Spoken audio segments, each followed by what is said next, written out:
兩句啫，乜你咁蠢㗎？我以前都好驚嘅，咁不過而家又唔同晒啦，有晒全科嘅補習天王，隨時候命幫阿仔啊補習咁樣。講下消遣啦，玩啦。以前要考100分啊，或者全級頭幾名先有資格。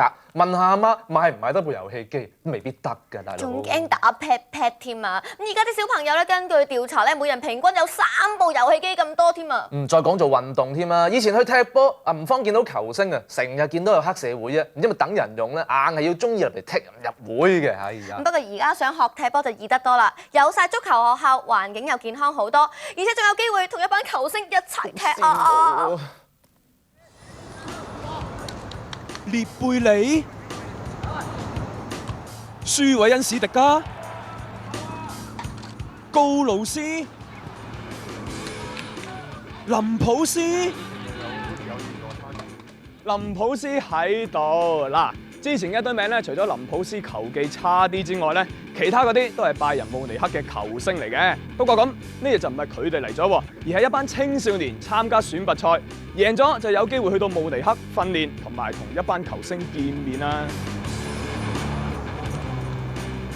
一班14至16歲嘅後生仔，唔止仲有女仔㗎，除咗鬥技術，仲要踢11人對賽。22個人爭4個位啫，連埋其他國家嘅選拔，最終一共會有34位青少年可以去到訓練營，羨慕死人啊！早2年搞咪好咯，唔使我啱啱超齡啊嘛！天時大熱，照樣施展渾身解數，轉身粒入埋，好波喎！至於呢日嘅升級評審團，包括3屆香港足球先生李健和同應屆足球先生李威廉。諗翻以前和哥同威廉王子都話冇咁好嘅機會㗎。冇呢啲咁大型送去外國咁樣啦，就都有一啲推廣嘅選拔咁樣啦。咁就即係希望而家嘅年青人希望珍惜自己啦，咁中意踢足球嘅，咁有啲咁嘅機會，希望佢自己即係盡量去嘗試咯。係一個好難得嘅機會啦，因為始終拜仁係德國嘅班霸啦，有機會去到一啲咁高水平嘅球會裏邊去學習啊，就算學唔到啲咩翻嚟，起碼都可以大開眼界啦。經過一番龍爭虎鬥，終於選出4位足球小將，有咩期望呢？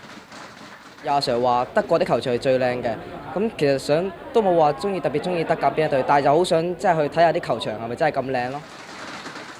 我本身唔係支持拜仁咁，但係我好欣賞佢球員對足球嗰份熱誠同埋佢對波真係打得好成績咁，希望今次可以學到好多嘢。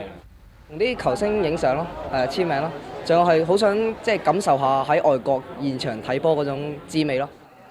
月尾就參加為期5日嘅訓練營，你哋玩得開心啲啦！記住幫我攞列貝利簽名啊！如果佢冇轉會嘅話，今